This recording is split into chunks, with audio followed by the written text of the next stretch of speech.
Hi, இன்றைக்கி நம்ம வீடியோவில் என்ன பார்க்க போகிறோம்னா, நம்ம வீட்டுக்கு வந்து மினி இட்லி தட்டு வாங்கிட்டு வந்துட்டேன். அதில் வந்து இன்றைக்கி முதல்ல இட்லி ஊற்றலான்னு முடிவு பண்ணியாச்சு. இதில் வந்து துணியெல்லாம் போட்டு அவிக்க முடியாது. இதில் வந்து 3 இது இருக்குது அடுக்கு. அப்படியே எண்ணெய் தடவி தான் இது பண்ணணும். நம்ம தோசை ஊற்றையில் எண்ணெய் தடவி யூஸ் பண்ணோம்ல, அதை யூஸ் பண்ணினாலும் சரி, இல்லை இது மாதிரி ஒரு ப்ரெஷ் வாங்கி வச்சுக்கிட்டு இதுக்கு தடவிக்கிட்டாலும் ஓகே தான். லைட்டாக தடவினா போதும். புதுசுங்கிறதுனால முதல்லையே நான் எடுத்து இதை நல்லா கழுவிட்டு ஈரம் இல்லாமல் தண்ணியெல்லாம் வச்சு துடைச்சிட்டு எடுத்து வச்சுருக்கேன். இப்போ முதல்ல ஒரே வாக்கில் எண்ணெயை 3லையும் தடவி வச்சுருவோம். ஏன்னா அதுக்கப்புறம் மாவு எடுக்க ஆரம்பிச்சிட்டோம்னா ஒவ்வொரு தடவையும் ஊற்றிட்டு இருக்க வேணாம்ல. இன்றைக்கி ஃபஸ்ட் டைம்ங்கிறதுனால ஒரு ஆர்வமாக இருந்துச்சு. மினி இட்லி ஊற்றி நம்மளும் எப்படி இருக்குன்னு தான் டேஸ்ட்டு பார்ப்போமே அப்படின்ட்டு. என்ன ஒரே ஒரு ஃபீலிங்னா, இதில் இட்லி ஊற்றி எடுக்கிறது தான் வந்து பெரிய விஷயமா இருக்குது. இட்லி நம்ம எல்லாருக்கெல்லாம் சரியாக வராது. பிள்ளைங்களுக்கு ஊற்றுறது ஒரு 2 பேருக்கு 3 பேருக்குனா ஓகே. எல்லாருக்கும் மினி இட்லி ஊற்றி சாப்பிடணும்னு நினச்சோம்னா டைமே போயிடும். அப்படி சொல்லுவோம்ல, அது மாதிரி இருக்கும். சின்ன பிள்ளைகளுக்கு அழகாக ஊற்றி கொடுக்குறதுக்கு மட்டும் ஓகேங்க இந்த இட்லியெல்லாம். எங்கள் வீட்டில் சாலினி பாப்பா வந்து காலையிலே நான் முதல்ல பெரிய இட்லி ஊற்றிட்டு கொடுத்துட்டேன். ஏன்னா இது அதுக்கப்புறம் தான் நிறைய வேலை இருந்ததுனால கொஞ்சம் மெதுவாக செய்யலாமேன்ட்டு. அதுக்கப்புறம் கொடுத்தா அது புதுசாக இட்லியை பார்த்துட்டு என்ன சின்னமாக இருக்கேன்னு பார்த்துட்டு ஓடி போயிடுச்சு. சரி ஓகே, இன்னொரு நாளைக்கு அவளுக்கு செஞ்சு கொடுப்போம் அப்படின்னு விட்டுட்டேன். சாப்பிட மறுபடியும் கொடுத்து ட்ரை பண்ணேன். அவள் ஃபுல்லாகிடுச்சுன்னொன்னே ஓடிட்டேன். இதில் இட்லி ஊற்றி எடுத்துட்டு அடுத்த தட்டையும் எடுத்து ஊற்றிடுவோம். ஆனால் இதில் ஒரு விஷயம் என்னென்னா, கீழெல்லாம் இட்லியில் வந்து ஒன்றோட ஒன்று ஒட்டவே இல்லைங்க.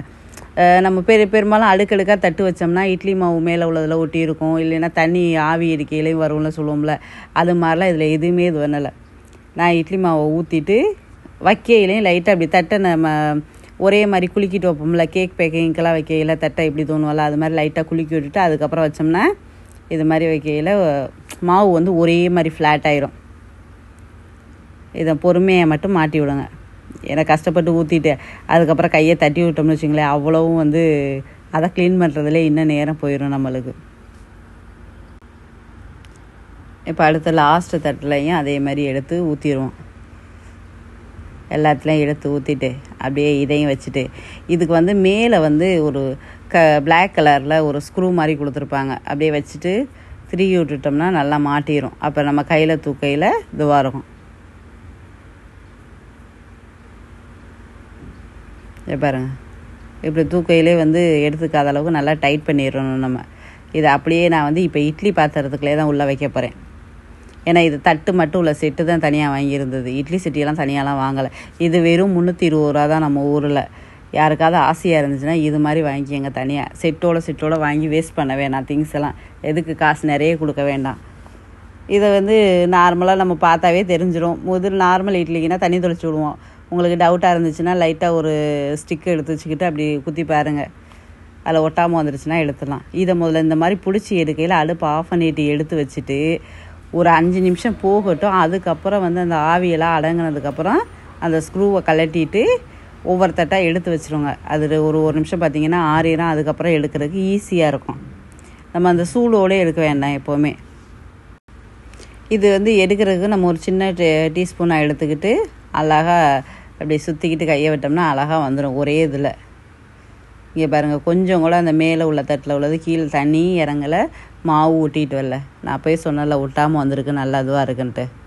இப்போ இதை பக்கத்தில் ஒரு தட்டை எடுத்து வச்சுட்டோ, இல்லை நமக்கு வந்து ஹாட் பாக்ஸ் வேணால் ஹாட் பாக்ஸ்லேயே எடுத்து வைக்க ஆரம்பிச்சிடுவோம். எப்படி வந்திருக்கு பாருங்கள் இட்லி. பின்னாடியும் கீழே ஒட்டாமல் இருக்குது பாருங்கள். அதனால தான் வந்து இதை வந்து கொஞ்சம் ஆற விட்டுட்டு நான் எடுக்கணும்னு சொன்னதுக்கான காரணம். இப்போ எல்லாத்தையும் எடுத்துருவோம் ஒவ்வொரு தட்டில் இருக்கிறத. இது சிலது வந்து கொஞ்சம் மாவு வந்து கொஞ்சம் பெருசாக இருக்கிறது மட்டும் ஒன்றில் ஒன்று சேர்ந்துக்கிடுச்சு. ஆனால் ரொம்பலாம் இல்லை, 1 2 பீஸ் மட்டும்தான் வந்து சேர்ந்துருந்துச்சு. அதையும் லைட்டாக அப்படி கையில் பிச்சு விட்டோன்னு அது ஆயிடுச்சு. இங்கே பாருங்கள், அந்த ஒன்றே அந்த 2 ஒட்டிக்கிடுச்சுல, அதை தான் பிச்சு எடுத்துட்டேன். இப்போ அடுத்த தட்டில் உள்ளதையும் எடுத்து வச்சுருவோம். கடன்னு யாருக்கெல்லாம் மினி இட்லி பிடிக்குமோ, பிடிச்சவங்கெல்லாம் கமெண்ட் பண்ணுங்கள். எனக்கு ஒரு லைக் பண்ணுங்கள். மறக்காமல் சப்ஸ்கிரைப் பண்ணுங்கள். நம்ம வீடியோவுக்கு ஆதரவு கொடுங்க. இங்கே பாருங்கள், இதில் உள்ளதையும் வேகமாக எடுத்து வச்சுருவோம். ஏன்னா இன்னொரு தட்டு வேறு வெயிட்டிங்கில் இருக்குது. என் வயிறு வேறு பசிக்க ஆரம்பிச்சிருச்சு ரொம்ப. காலையிலேயே. இப்போவே மணி 9:30க்கு மேலே ஆகிட்டு. அடுத்ததையும் எடுத்துகிட்டு முதல்ல சாப்பிட்டுட்டு தான் வந்து மறு வேலையை பார்க்கணும்னு நினைக்கிறேன்.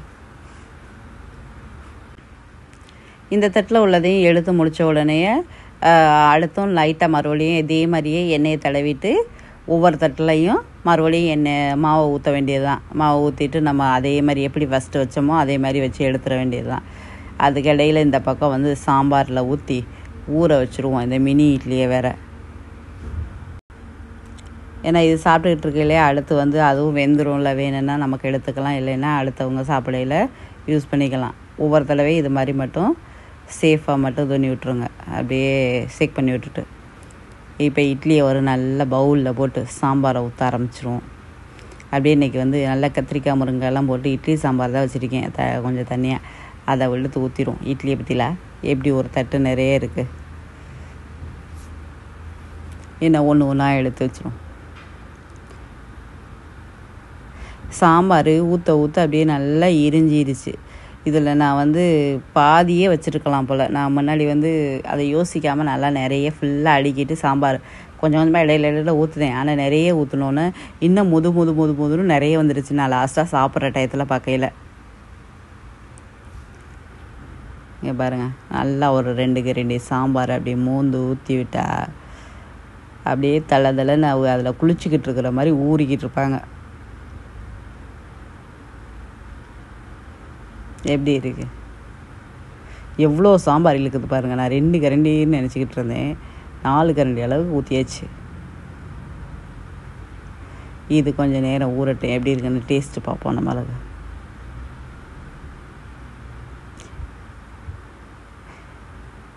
கொஞ்சம் நல்லா ஊறிடுச்சு. ஊறினோன்னு பார்த்தீங்கன்னா அதில் இருந்த ஊற்றின சாம்பாரே இல்லாமல் போயிட்டு மறுபடியும் ஒரு 1/2 ஸ்பூன் எடுத்து ஊற்றியாச்சு. ஏன் கொஞ்சம் கொஞ்சமாக ஊற்றுறேன்னா, இல்லாட்டி நிறைய ஊற்றிட்டு டப்பக்குன்னு மகந்து கீழே வந்துடும்ல, அதனால தான் அப்படி வச்சாச்சு. எப்படி இருக்குது வாங்க சாப்பிட்டு பார்க்கலாம். இட்லி ஒரு பக்கெட்டாக தான் ஆறி இருக்குது. ஆனால் சாம்பார் ரொம்ப கொதிக்க இருந்துச்சா, அது உடனே உடனே டக்குன்னு வாயில் வைக்க முடியலை, அவ்வளோ சூடாக இருந்துச்சு. அதனால தான் சரி திருப்பி வச்சுட்டு ஒரு 2 நிமிஷம் கழிச்சிட்டு சாப்பிட்லான்னு முடிவு பண்ணியாச்சு.